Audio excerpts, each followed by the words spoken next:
Bom dia, boa tarde, boa noite, pessoas que estão aqui para mais uma mentoria. Hoje a gente vai falar sobre três assuntos bem importantes na escrita, que são conjugação verbal, tons e vozes. Principalmente esses dois primeiros, porque vozes é algo um pouquinho mais nichado, mas que é bom saber, necessário saber, principalmente quando você vai escrever textos mais longos ou textos sobre coisas no dia a dia que às vezes você não sabe exatamente. Por exemplo, você quer expressar uma ação, mas não sabe quem fez, então você pode escrever isso de um jeito um pouquinho diferente, tentar para evitar repetição. Mas isso a gente vê daqui a pouco. Para começar, conjugação verbal. Os verbos na língua inglesa eles são conjugados de quatro formas diferentes, em três tempos diferentes. São simple, continuous, perfect e perfect continuous, entre passado, futuro e presente. Para começar, simple present, presente simples.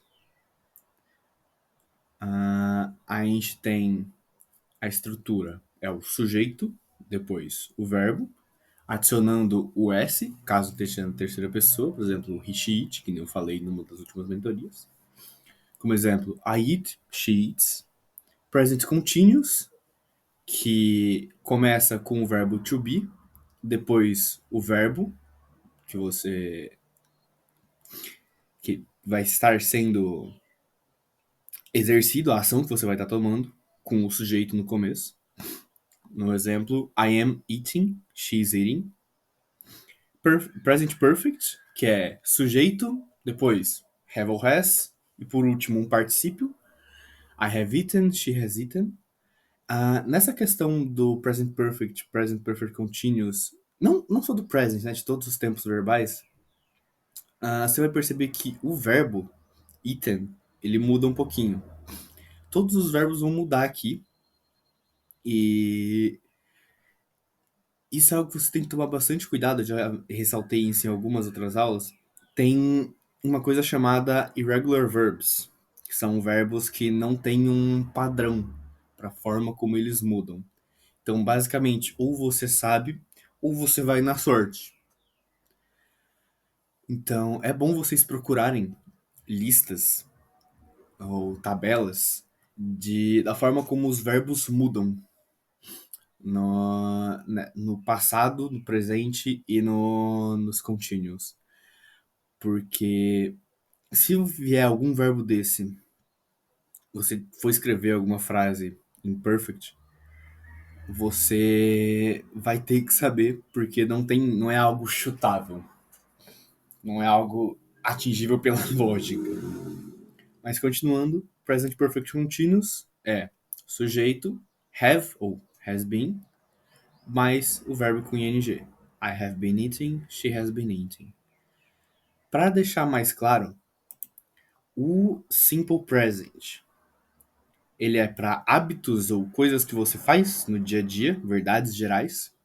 Present continuous é para uma ação que você está realizando ou para planos no futuro que já foram marcados. Present perfect é para uma ação concluída, uma ação que já foi feita, já terminou, mas que tem relevância no presente.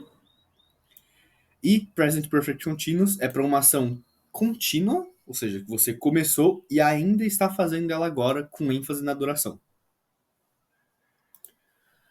Agora, o tempo passado, começando simple past, que é o sujeito mais o verbo no passado. Daí tem sempre que lembrar do ed no final, ou no caso de it, que é um bom exemplo.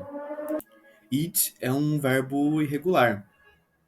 Você perceber aqui, ele muda de um jeito diferente de todos os outros verbos. Normalmente, os outros verbos, nos verbos normais no passado, ficaria eated. Só que eated não existe. Aqui, por exemplo, worked. Ele muda para ate. Isso aqui é um bom exemplo, já com um verbo que a gente estava usando. Eaten, até que é normal. Isso aqui é mais comum. A gente tem Past Continuous, que é o sujeito, o verbo to be no passado, que é o was, were, e o verbo com ing, I was eating, they were eating. Past Perfect, que é o sujeito, o have no passado, que é had, e o particípio, I had eaten, she had worked. E Past Perfect Continuous, que é o sujeito com had no passado, been, que é da mesma forma que a gente viu na última, nos perfects.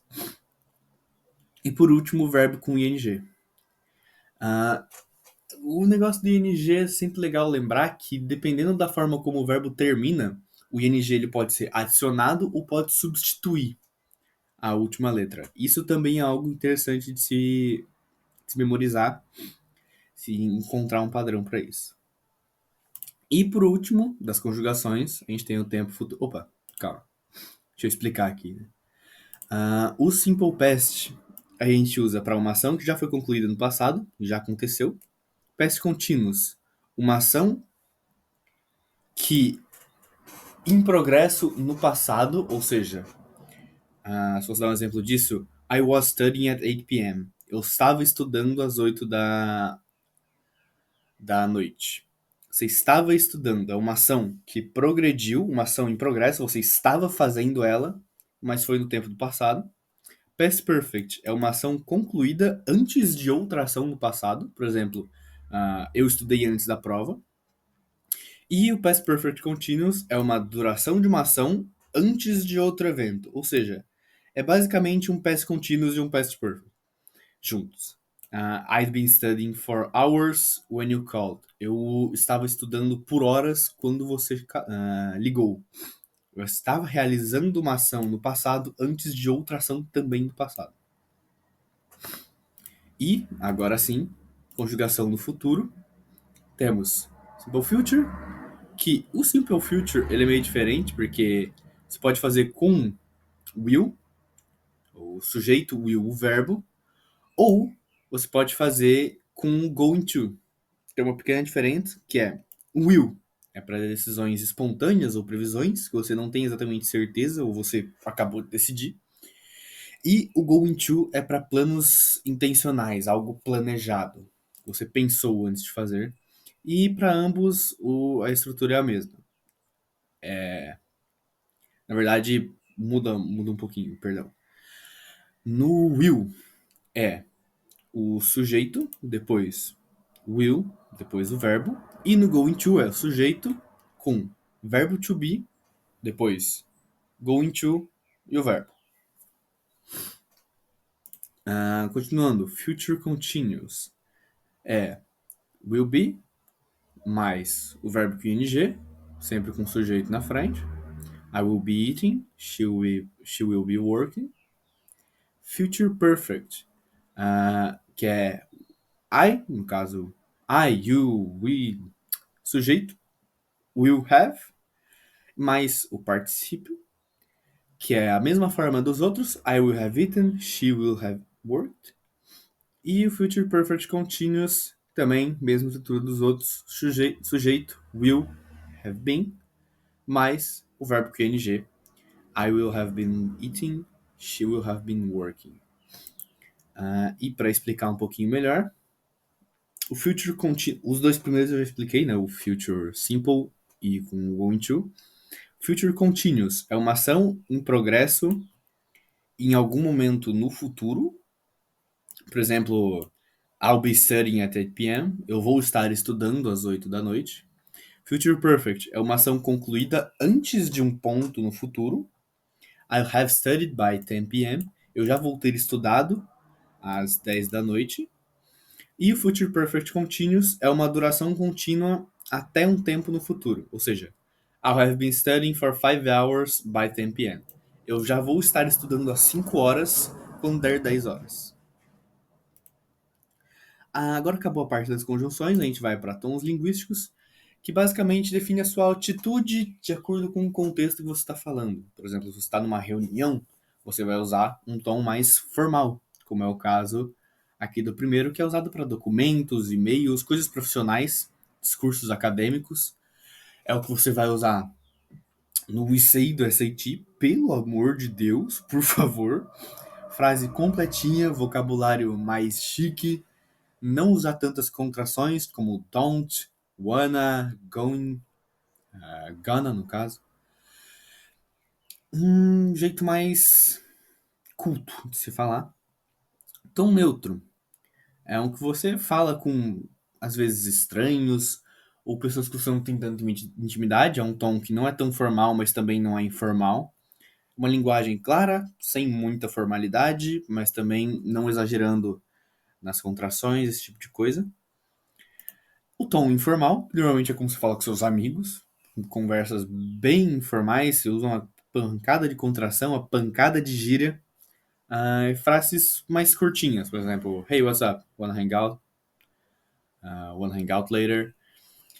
Tom imperativo, que é quando você quer dar uma ordem, instruções ou pedidos direto, que é normalmente são frases curtas e com verbos imperativos. E o tom sarcástico irônico, que é quando você quer expressar ironia ou desdém.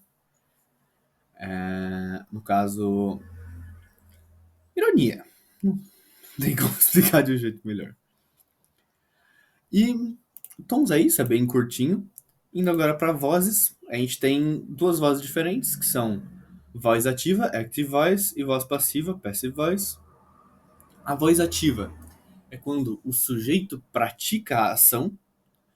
A gente tem aqui como exemplo The chef cooked the meal. A estrutura é sujeito, verbo, objeto. O chefe, o sujeito, realizou a ação cozinhar no objeto comida, né, no lanche. E a voz passiva é quando o sujeito recebe a ação. O que quer dizer?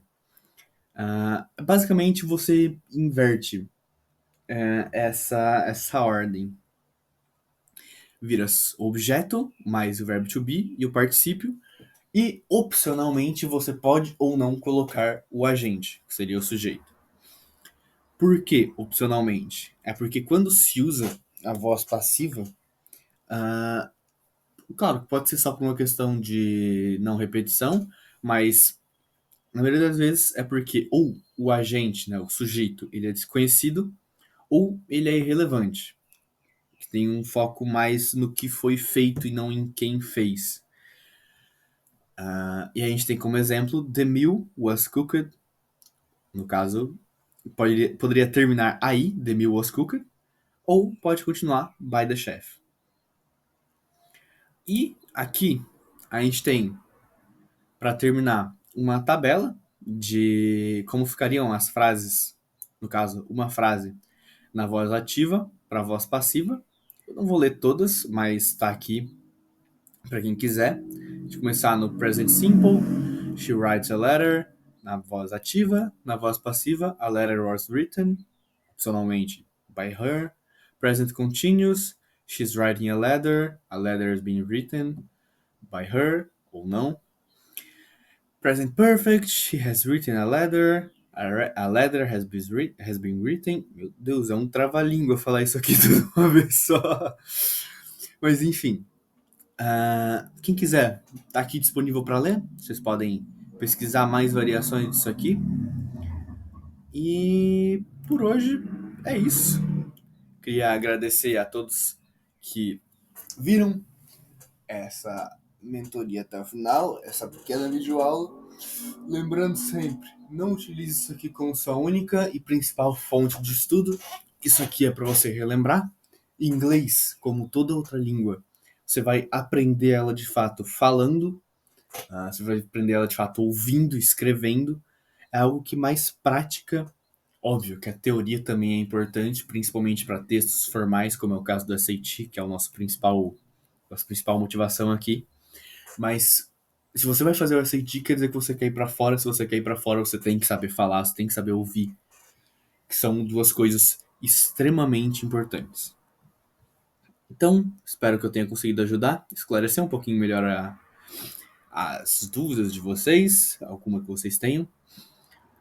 Muito obrigado por prestar atenção, muito obrigado por chegar até o final. Até mais.